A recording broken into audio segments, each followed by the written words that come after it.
He was clearly a part of the family, since his striking features, rich chocolate skin, and muscle tone resembled that of his brothers. How she missed him thus far was unbeknown to her.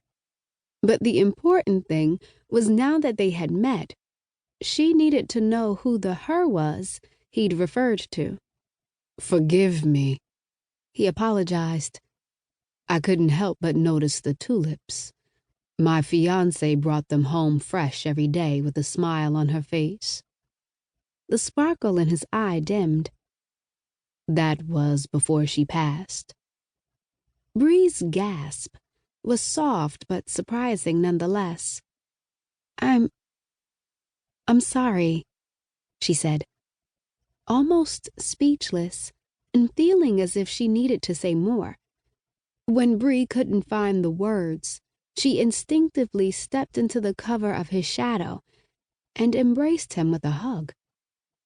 Raphael's initial reaction was tense as his body went rigid from her containment, but he thawed immediately, simultaneously questioning the splintering zing that shot through his loins at her soft caress. Without a lengthy contemplation, his arms curved around her shoulders, and heat enveloped them both in a blanket of warmth. An audible breath escaped Bree's lips on a hum, just as a mutiny of nerves settled in the base of her belly, colluding with her body without the necessary consent from her. She found herself sinking into him further, the warmth from his solid physique making her spirit hyper and her stomach flip with somersaults. They leaned into one another that day as if they were old friends, holding tight to the comfort of their burdens. But the sad moment turned their sorrow into a lustful, unencumbered situation, one that was unexpected and tempted their libidos on another level. It became hard for Bree to let him go, as the scent of his cologne and manly aura seeped into her nostrils, lulling her to another universe. It was only when Philip, Bree's business partner and photographer, strolled up beside them with a clearing of his throat that she blinked out of her haze. Excuse me, Brittany." "Huh?" Bree's brows arched, and, as if regaining consciousness, she came out of the trance, slowly untangling herself from Raphael's hold to take a step back. Even though Philip called her, Bree's eyes were turned up to Raphael's as she wondered if he felt the same desire race through his gut as she. Philip continued, though he was half ignored. "When you get a second, I need you to recheck the area for family photos.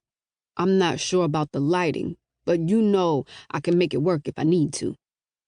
In his early 40s, Philip's tall, lanky build hovered as he blinked between Bree and Raphael. Then he scratched the top of his bald, coffee-toned head and wondered why Bree was so fascinated with Raphael. Philip sized him up, then rolled his eyes. If it was going to take dragging Bree away to get her to focus on him, Philip just might do it. Finally pulling her gaze away from Raphael, Bree acknowledged Philip, her mind still in a fog. "Uh-huh. Yeah, okay. I'll be right there." She turned back to the wondering gaze of Raphael's entrancement. "Are you going to be okay?" Raphael seemed to be shaken out of his own spell then. "No doubt." His smooth voice grooved. "Thank you for your kindness. I haven't had a hug like that in..." He thought carefully about the period of time it had been, then realized. "Ever," he said, completely taken aback by the blast of hyper-awareness rocketing through his system. Intense. Chilling. "Oh." Bree frowned slightly, her heart feeling weighed down by the melancholy of his isolation. Maybe you could help him with that. The thought jarred her, and she felt more ashamed than she'd